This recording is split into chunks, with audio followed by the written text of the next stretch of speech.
And now that Canadians have honoured me with a mandate to bring about big changes quickly, I will work relentlessly to fulfill that trust.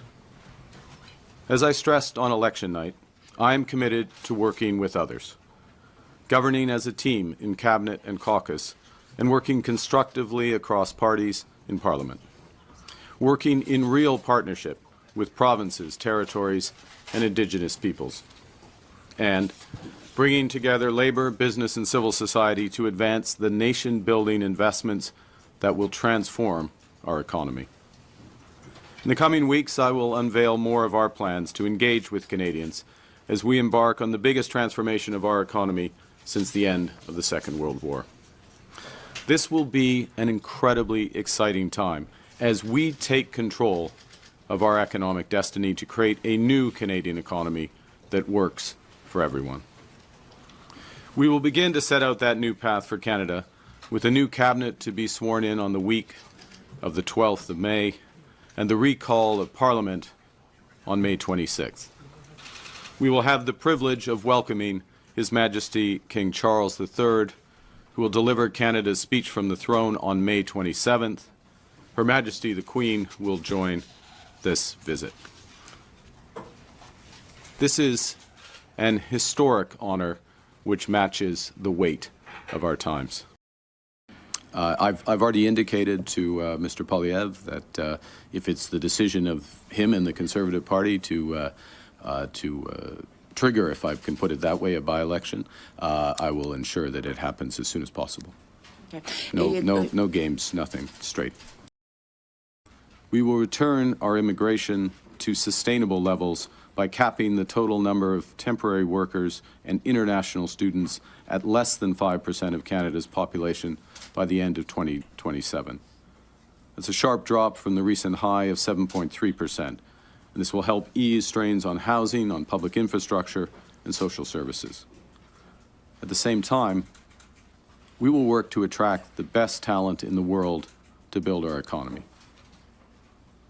Canada has what everyone wants. We're a confident nation that celebrates our diversity, that believes in and practices free speech, that respects the rule of law, that has a vibrant democracy. We value innovators and builders. We trust science.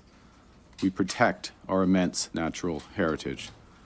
For Canadians abroad thinking about returning to build their lives in our nation, there's never been a better time to come home. Mr. Carney, will you be pursuing a formal governing pact of any kind with the NDP? No. Short answer, no. And why not? Why? That's my response. Is we campaigned on a very clear set of objectives, very clear policies to back those up, and we received the highest number of votes in Canadian history. Yes, it is not quite a majority, but highest number of votes. As I said moments ago, majorities in 7 of the 10 provinces, seats in all the provinces, highest vote totals and deputy counts in a number of those provinces.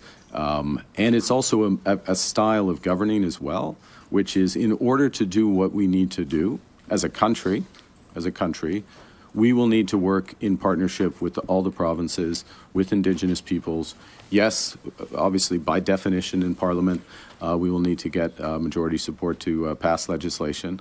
But this is legislation that Canadians, or at least we will be putting forth legislation that's consistent with our platform and consistent with the requirements of the time. And I will remind that it's not just words. We are in a crisis. You know, if you look at the terrible manifestation of that today in Oshawa for the GM workers, 2,000 GM workers, and I'll just express my deepest sympathy for them and their families. A very difficult time.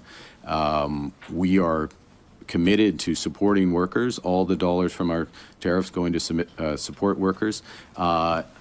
Fighting hard for our auto sector, all our sectors in these negotiations with the Americans, and making sure that companies act in true partnership as well in maintaining employment and investment in Canada. And if not, there will be consequences for those companies.